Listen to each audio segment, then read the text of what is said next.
ಚಿಕ್ಕಬಳ್ಳಾಪುರ ಹಾಲು ಒಕ್ಕೂಟದ ಚುನಾವಣೆಗೆ ಇಂದು ಭಾರಿ ಉತ್ಸಾಹದ ನಡುವೆ ಮತದಾನ ನಡೆಯುತ್ತಿದೆ.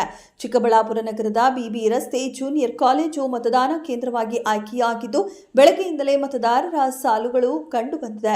ಒಟ್ಟು 13 ನಿರ್ದೇಶಕ ಸ್ಥಾನಗಳಿಗಾಗಿ 28 ಅಭ್ಯರ್ಥಿಗಳು ಕಣದಲ್ಲಿದ್ದು, ತಮ್ಮ ಅಭ್ಯರ್ಥಿಗಳ ಗೆಲುವಿಗಾಗಿ ಬೆಂಬಲಿಗರು ಜಾತ್ರೆಯ ವಾತಾವರಣ ನಿರ್ಮಿಸಿದ್ದಾರೆ. ಅಭ್ಯರ್ಥಿಗಳ ಪರ ಮತ ಪ್ರಚಾರಕ್ಕೆ ಟೆಂಟ್ಗಳ ಭರಾಟೆಯೂ ಕೂಡ ಜೋರಾಗಿದೆ. ಬೆಳಗ್ಗೆಯಿಂದಲೇ ವಿವಿಧ ಡೈರಿಗಳಿಂದ ಆಯ್ಕೆಯಾದ ಪ್ರತಿನಿಧಿಗಳು ಸಾಲುಗಟ್ಟಿ ನಿಂತು ಮತ ಚಲಾಯಿಸಿದರು. ಮಂಚನಹಳ್ಳಿ ಹಾಗೂ ಗೌರಿಬಿದನೂರು ಕ್ಷೇತ್ರಗಳಲ್ಲಿ ಆರಂಭದಲ್ಲೇ ಮತದಾನ ಚುರುಕುಗೊಂಡಿತ್ತು. ನಂತರ ಚಿಕ್ಕಬಳ್ಳಾಪುರ ಮತ್ತು ಪೇರೆಸಂದ್ರ ಕ್ಷೇತ್ರಗಳಲ್ಲಿಯೂ ಮತದಾನ ವೇಗ ಪಡೆದುಕೊಂಡಿತು. ದಿನದಂತೆ ಎಲ್ಲ ಕ್ಷೇತ್ರಗಳಲ್ಲಿ ಮತದಾನ ಭರ್ಜರಿಯಾಗಿ ನಡೆಯಿತು. ಸಹಕಾರ ಕ್ಷೇತ್ರದ ಚುನಾವಣೆ ಆಗಿರುವುದರಿಂದ ರಾಜಕೀಯ ಪಕ್ಷಗಳು ಚಿಹ್ನೆಗಳು ಇಲ್ಲದಿದ್ದರೂ ರಾಜಕೀಯ ಬೆಂಬಲ ಮಾತ್ರ ಸ್ಪಷ್ಟವಾಗಿ ಗೋಚರಿಸಿತು.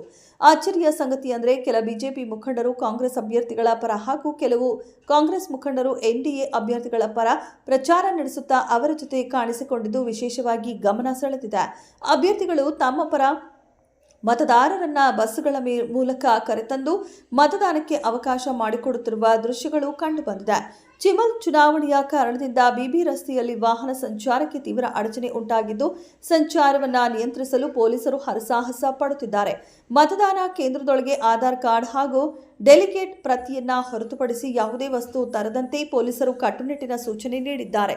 ಜಿಲ್ಲೆಯ ಎಲ್ಲ 13 ಕ್ಷೇತ್ರಗಳ ಮತದಾರರು ಒಂದೇ ಮತದಾನ ಕೇಂದ್ರಕ್ಕೆ ಆಗಮಿಸಬೇಕಾದ ಕಾರಣ ಸಾವಿರಾರು ಜನರು ಇಲ್ಲಿ ಜಮಾಯಿಸಿದ್ದು, ಭದ್ರತೆಗಾಗಿ ವಿಶೇಷ ಪೊಲೀಸ್ ಬಂದೋಬಸ್ತ್ ಕೂಡ ಮಾಡಲಾಗಿದೆ.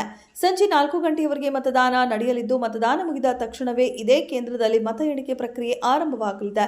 ಫಲಿತಾಂಶವು ಇಲ್ಲಿಯೇ ಪ್ರಕಟವಾಗಲಿದ್ದು, ಚಿಕ್ಕಬಳ್ಳಾಪುರ ಹಾಲು ಒಕ್ಕೂಟದ ಚುನಾವಣೆಯಲ್ಲಿ ಜಯಲಕ್ಷ್ಮಿ ಯಾರ ಪಾಲಾಗುತ್ತಾರೆ ಎಂಬುದು ಕಾದು ನೋಡಬೇಕಿದೆ.